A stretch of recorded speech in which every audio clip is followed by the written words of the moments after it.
अगर मेरी प्रार्थना समझ पा रहे हो तो समझ लो, कातव कांता, जिसे तुम अपनी स्त्री समझ रहे हो, पत्नी समझ रहे हो, पीछे कौन थी, आगे कौन रूप में जाएगी। वर्तमान में वो जीव स्त्री शरीर प्रारब्ध के अनुसार प्राप्त करके तुम्हारे कर्म के भोग के लिए उपस्थित है। वो अब उसे तुमने अपनी पत्नी मानकर गाढ़ आसक्ति कर ली तो नवीन दुर्गति तैयार हो गई। कौन है वो तुम्हारी, जानते हो? नहीं परिचय, कुछ वर्षों का परिचय और इसे सत्य मान लिया। और जहां वो परिवर्तन नाशवान दृश्य जगत का एक दृश्य शरीर परिवर्तित हुआ, नाशवान शरीर का परिवर्तन प्रतिपल हो रहा है, तुम समझ नहीं पा रहे, पर समझा तब जाता है जब वो मृत्यु को प्राप्त होने का समय आता है। तब समझ तुम्हारी किसी काम की नहीं रहती। मन पछितई है अवसर बीते। शुद्ध बनितादि जान स्वार्थ रत ना करो नेह सभी थे। स्नेह मत करो, स्नेह प्रभु से करो, प्रभु का भाव रख कर करो। कहने की कास्तव तनया, ये जो तुम्हारे पुत्र रूप में आया है, ये कौन है जानते हो? तुम्हारे कर्म का भोग भोगाने के लिए वही भगवद अंश आया है। ये कुछ समय के लिए आया है। शुभ कर्म तो वो सुख प्रदान करेगा, अशुभ कर्म तो दुख प्रदान करेगा, लेकिन वो तुम्हारा नहीं है। आप उसका परिचय नहीं जानते जो पुत्र रूप में आया हुआ है। स्थिरमति रेतन मृति मनुगणया, तुम्हारी बुद्धि स्थिर नहीं है, इसीलिए तुम समझ नहीं पा रहे कि, गणना नहीं कर पा रहे हो कि तुम्हारी एक एक श्वास व्यर्थ में नष्ट हो रही है। आखिरी श्वास, अहा किमद्य ना पश्यसि मरणम, क्या तुम देख नहीं पा रहे हो कि तुम्हारी श्वासें कम हो रही है, तुम मृत्यु की तरफ जा रहे हो। तुम्हारा शरीर कभी भी अचानक छूट सकता है। ऐसा नहीं कि आप वृद्धावस्था में ही जाकर मरेंगे। तो पर वृंदावन मिहि शरणम, फिर भी तुम वृंदावन का आश्रय वास स्वीकार नहीं करते, सत्संग का अनुसरण नहीं करते, आचरण में नहीं उतारते, निरंतर नाम जप नहीं करते, तो किस भूल में तुम पड़े हो?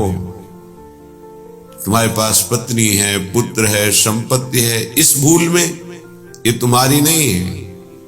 कुछ समय के लिए तुम्हारे प्रारब्धानुसार ये संयोग बना है, बस बिछुड़ जाएगा, इसे तुम रोक नहीं पाओगे। ना अपने शरीर का छूटना, ना अपने सगे संबंधियों के शरीर का छूटना, ये तुम्हारे बस की नहीं कि तुम रोक लो। तो क्या करें? सबको छोड़ दें? नहीं, सब में भगवत भाव करो, अपने धर्म का पालन करो, खूब नाम जप करो। जीवन सार्थक करने के लिए बहुत आवश्यक है। अगर आप इनके मोह में फंस करके भगवत विमुख जीवन व्यतीत कर रहे हैं तो निरर्थक जीवन है। नमस्तस्मै कस्मै चिदपि पुरुषायाद्भुत महा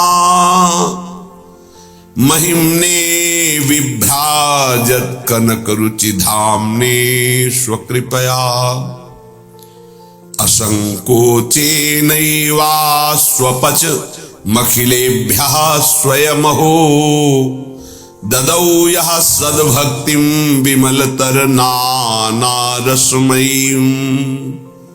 अहो आश्चर्य है,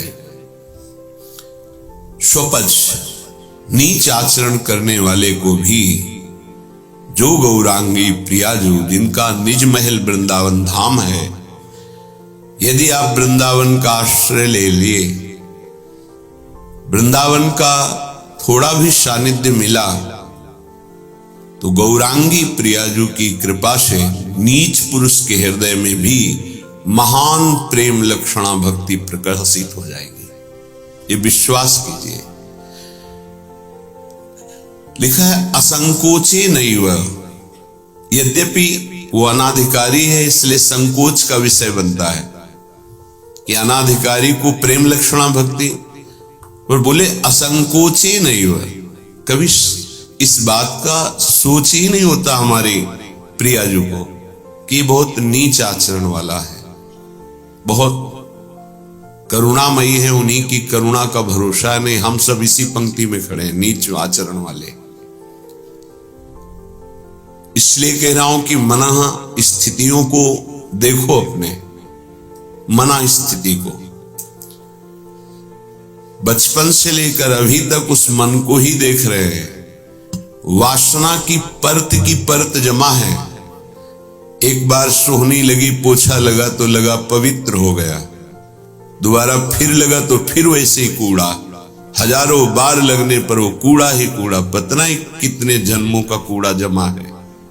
आप लोग 4 दिन भजन करके चाहते हो कि हमारी कामना की पूर्ति हो जाए, मैं ऐसा, यहां संतों को पूरा जीवन हो जाता है, फिर भी अनुभव होता है मोशम कौन कुटिल खल कामी।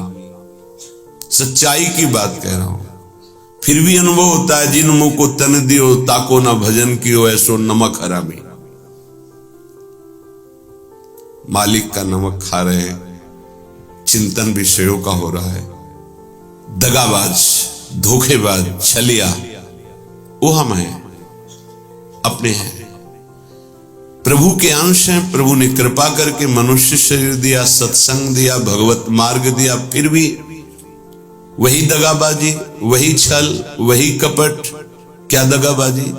भगवत आश्रय छोड़कर किसी वस्तु, व्यक्ति, स्थान, पद, धन आदि का आश्रय ले लेना, ये दगाबाजी है, अपने प्रति दगाबाजी।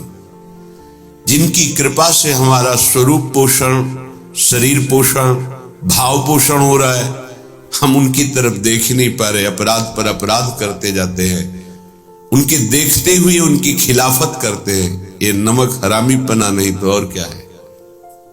बड़े महापुरुषों के वचन हैं, श्री सूरदास जी महाराज, ऐसो नोन हरामी, नोन नमक हरामी। चांडाल पर्यंत संकोच का त्याग करके नीच आचरण करने वाले को भी प्रेम लक्षणा भक्ति प्रदान करने वाले कौन? ये वृंदावन भूमि जिनकी है, गौरांगी प्रिया जी। ददौ यह सदभक्तिम विमलतर नाना रसमयीम, अद्भुत रस प्रदान करने वाले, नाना प्रकार के भाव रस। कभी अमुक लीला, कभी अमुक लीला, कभी अमुक लीला, कभी अमुक भाव भंगिया, इसमें उपासक डूबा रहता है। सदभक्तिम रसमयीम विमलतर, किंचन मात्र मल की गंध भी नहीं। मल कामना, कामना ही मल है। बार बार भोगों की कामना ये मल है, यही भगवत साक्षात्कार नहीं होने। भक्ति तो है लेकिन मल युक्त है, भक्ति तो है लेकिन व्यभिचारणी है, अव्यभिचारणी, विमलतर, रसमयीम, ये प्रिया जो प्रदान करती है। महिमने विभ्राजत कनक रुचि धाम ने स्वकृपया, जो अपने स्वधाम में विराजमान वृंदावन में जिनकी कनक कांति है, 7 कुंभ तनु गोरी, वो प्रिया जो असंकोचे नैवा स्वपच मखिलेभ्या स्वयं हो, स्वयं करुणा करके अपनी तरफ से नीच अधम चांडाल तक को जो धाम का आश्रय ले लेता है, महान विमल रसमयी प्रेम लक्षणा भक्ति प्रदान करती है। ये बड़ी दुर्लभ बात है। यस्मिन् प्रविशेन मनोपि महताम का तत्र वार्ता पुनः शास्त्राणाम ज्ञपितंच यद भागवता भंग्यैव भक्तोद्धवे तद वृंदावन मुन्मदेन रसिक द्वंदेन केनाप्यहो नित्य क्रीडतया गृहीत मिहि के विद्युर्न गौराश्रया। महाप्रेम की अथाह समुद्र, ना कोई शास्त्र इनको जानता है और ना शास्त्रज्ञ और ना कोई ब्रह्म ऋषि। किनको? गौरांगी प्रिया जी को। ये महाप्रेम समुद्र वृंदावन की रज और रसिक, इन्हीं से परिचय मिलता है। चाहे जितने शास्त्र पढ़ लो, हमारे प्रियाजू के विषय में नहीं जान पाओगे। लालजू के विषय में तो वो भी वो जना दे तो शास्त्र पढ़ने से नहीं जान पाओगे। सोई जाने जी देव जनाई। देखो भगवान श्री कृष्ण ने परम ज्ञानी उद्धव जी को इशारे में बता दिया कि मेरे प्रेम को प्राप्त करना चाहते हो तो वृंदावन जाओ और मेरे प्रेमियों की चरण धूल में लोटो तो प्रेम प्राप्त कर पाओगे। अहो, ऐसा रसोन्माद वृंदावन प्रकट करता है कि युगल किशोर के सिवा और कुछ नहीं रह जाता चित्त में। धन्य है वो महापुरुष जिनके चित्त में युगल किशोर के सिवा और कोई नहीं। तो हम ये आपको निगूढ़ तत्व बता रहे हैं। गौराश्रय, गौरांगी प्रियाजू के आश्रय के बिना तुम प्रियाजू को नहीं जान सकते, प्रेम को नहीं जान सकते, वृंदावन को नहीं जान सकते, इस महासमुद्र प्रेममयी लीलाओं को नहीं जान सकते। चाहे शास्त्र पढ़ लो, चाहे ब्रह्म ऋषियों का संग कर लो, या चाहे जितनी बड़ी साधना कर लो, उद्धव से ज्यादा कोई ज्ञानी नहीं होगा।